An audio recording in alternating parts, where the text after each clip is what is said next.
This Chinese nuclear submarine was on a routine patrol beneath the Yellow Sea when it suddenly went silent. Nearby vessels searched the waters, but there was no signal, no distress call, just static. Days later, rumors began spreading that the sub had been caught in its own underwater trap. And if the reports are true, the rescuers found something no one was meant to see. This is the story of the Yellow Sea submarine disaster. The submarine known as Type 093 Shang class had left port quietly one August night in 2023. It was supposed to be a routine patrol, just another classified mission beneath the calm, dark waters of the Yellow Sea. The crew of 55 men were experienced, disciplined, and proud. Nothing about that night felt unusual. The waves were gentle. The sky above, invisible from below, was clear, and the hum of the nuclear engine echoed softly through the steel corridors of the vessel. Everything was normal, until it wasn't. As the submarine descended deeper into the patrol zone, the radar screens began to flicker. The area they were entering was heavily protected, a maze of underwater defenses laid out by their own navy. Hidden nets, anchored cables, and sonar traps stretched like invisible webs across the seabed. These systems were meant to detect intruders. But now, in the pitch-black silence of the deep, they were about to turn against their creators.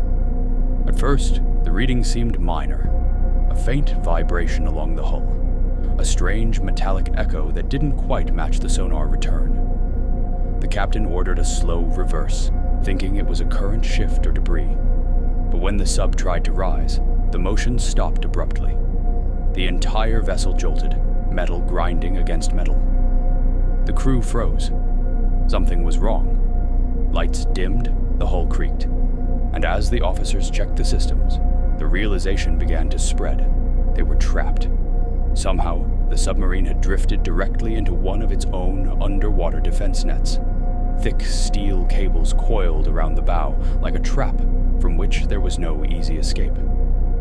The captain ordered the ballast tanks to adjust pressure, but it only made things worse. The sub tilted slightly, one side wedged against the sea floor.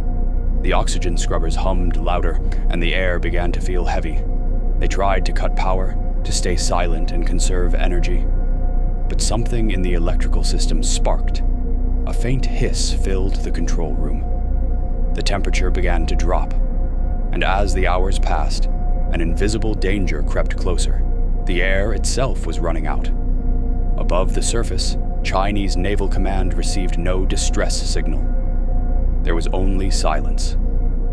The submarine's transponder had stopped transmitting. They thought it was a communications blackout, maybe a deliberate stealth maneuver. But as the hours turned to a day, and then two, they began to realize something had gone terribly wrong below. Meanwhile, deep under the water, the crew fought to survive. Emergency lights painted everything in a dim red glow. Condensation dripped from the ceilings.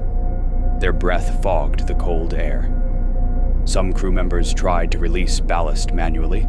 Others checked the oxygen regeneration system. But the scrubbers had failed, likely from the same power surge that disabled communication. Within hours, carbon dioxide levels began to climb. The men started to feel dizzy, disoriented. Some collapsed beside the control panels. Something eerie was waiting for them, a quiet end in total darkness. After nearly 48 hours, the command center finally authorized a rescue. Naval ships swept the area, dropping sonar buoys and deploying submersible drones. But the Yellow Sea is vast, cold, and murky. Visibility was almost zero. The sub's location beacon was dead. Only faint metallic echoes hinted at where it might have gone down. By the time they found it, if they truly did, it was already over. Unofficial reports claimed divers eventually reached the wreck several days later. What they found was chilling. The submarine lay tilted to one side, entangled completely in its own defensive cables, as though trapped in the web of a steel spider.